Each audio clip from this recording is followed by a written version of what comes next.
तय होने के बाद से ही शिल्पा की जेठानी का मुंह बना हुआ था, क्योंकि शिल्पा अपनी जेठानी रजनी से ज्यादा सुंदर थी।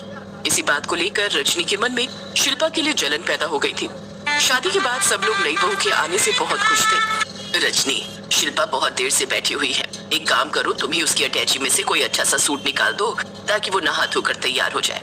उसे हलवे की रीत भी करनी है। नई बहू है, इसीलिए हलवा बनाने में तुम उसकी मदद कर देना और उसे सारा सामान बता देना कि कौन कौन सा सामान कहाँ रखा है। माँ जी, मैं जब शादी होकर आई थी मुझे तो किसी ने नहीं बताया था कि कौन सा सामान कहाँ रखा है। मैंने तो खुद ही ढूंढ लिया था रसोई में से। आप तो मेहमानों की खातिरदारी में ही लगे हुए थे। ऐसी बात नहीं है, मैंने सारा सामान पहले ही हलवे का रसोई की स्लैब पर निकाल कर रख दिया था ताकि तुम्हें कोई दिक्कत ना हो। ये बात तुम शायद भूल गई हो बहू। अगर नहीं कर सकती हो तो मुझे कह दो, मैं ही रसोई में चली जाती हूँ। ठीक है, बता दूंगी। आप जाकर पूजा की तैयारी करो। शिल्पा बहू, रजनी तुम्हें हलवा बनाने की सारी सामग्री दे देगी। आज माँ दुर्गा के लिए तुम्हें हलवा बनाना है। रिवाज के मुताबिक नई बहू के हाथ से सबसे पहले हलवा ही बनवाया जाता है और उस हलवे का भोग माँ दुर्गा को लगाया जाएगा। मम्मी जी, मैंने आज से पहले बस एक बार ही हलवा बनाया है, आप मेरी थोड़ी हेल्प कर दोगे? हाँ हाँ, मैंने रजनी को बोल दिया है, हलवा बनाने में ही तुम्हारी मदद कर देगी। अभी 9 बजे है, पूजा का टाइम 11 बजे है, तब तक तो सब कुछ रेडी हो जाएगा। चलो रजनी, अब तुम शिल्पा के साथ रसोई में लग जाओ। शिल्पा की सास सुशीला पूजा की तैयारी में लग गई। शिल्पा को लगा कि रजनी उसकी हेल्प करेगी, पर रजनी ने उसे कुछ देर में लौटने का बहाना कर दिया। शिल्पा, तुम रसोई में जाओ, मैं अभी थोड़ी देर में आती हूँ। रजनी अपने कमरे में चली गई और शिल्पा रसोई में उसका वेट करती रही। रजनी को रसोई में आने में आधे घंटे से ऊपर लग गया। जानबूझकर उसने ऐसा किया। शिल्पा, सॉरी, मुझे आने में देर हो गई। अरे वो कपड़े प्रेस कर रही थी। तुम्हारे जेठ जी को भी आज ही वो कुर्ते पजामा चाहिए था जो बिना प्रेस कर रखा था। ये भी बड़ा परेशान करते हैं। चलो मैं तुम्हें सामान निकाल देती हूँ। ये रहा देसी घी, ये रही चीनी और ये रही सूजी। तुम हलवा बनाने की तैयारी करो, कुछ समझ में ना आए तो पूछ लेना, तब तक मैं ड्राई फ्रूट काट देती हूँ। ठीक है भाभी। शिल्पा हलवा बनाना शुरू करती है। हे माँ दुर्गा, मैं आपके प्रसाद के लिए हलवा बना रही हूँ। आपके आशीर्वाद से हलवा सही बन जाए, बस यही प्रार्थना करती हूँ।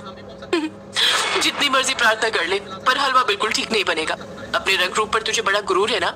अब जब हलवा खराब बनेगा तो ये सब रंग रूप धरा का धरा रह जाएगा। माँ जी से ऐसी डांट पड़ेगी ना कि हमेशा याद रहेगी। तभी शिल्पा का पति रवि रसोई में आ जाता है। पंडित जी पूजा के लिए आ गए हैं।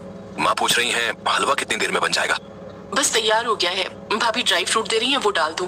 आप बोल दो माँ जी को कि हलवा बन चुका है। शिल्पा से मिलने के बहाने हलवे के लिए बोलने के लिए आ गए देवर जी, मैं सब जानती हूँ। नहीं भाभी, ऐसी बात नहीं है, आप भी ना जब देखो मजाक करते रहते हो।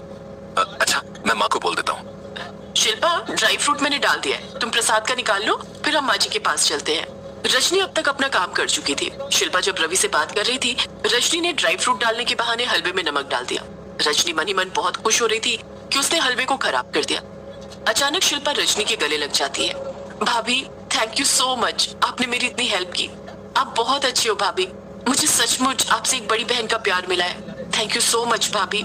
शिल्पा ने अपनेपन से रजनी को गले लगाया तो रजनी थोड़ी भावुक हो गई। उसे लगा कि शायद उससे बहुत बड़ी भूल हो गई है, पर अब तक तो बहुत देर हो चुकी थी। रजनी गलती कर चुकी थी, उसने हलवे में नमक मिला दिया था, अब वो कुछ नहीं कर सकती थी।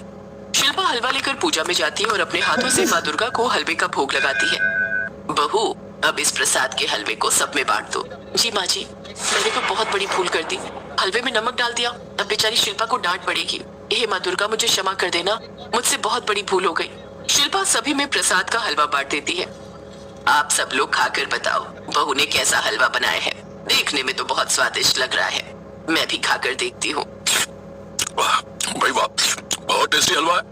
क्या बात है शिल्पा, तुमने तो बहुत स्वाद प्रसाद बनाया है। शिल्पा, प्रसाद बहुत स्वादिष्ट बनाया तुमने। हाँ, हलवा बहुत बढ़िया है। जीती रहो बहू, माँ दुर्गा तुम्हारे हाथ का हलवा खाकर बहुत प्रसन्न होंगी। बिल्कुल बराबर की चीनी डाली है हलवे में, मीठा न कम न ज्यादा। माँ जी, हलवा बनाने में रजनी भाभी ने मेरी बहुत हेल्प की है, इसीलिए मैं इतना अच्छा हलवा बना पाई। रजनी समझ गई थी कि ये सब माँ दुर्गा का चमत्कार है। उन्हीं के चमत्कार से खराब हलवा ठीक हो गया और हलवे में नमक का असर नहीं हुआ।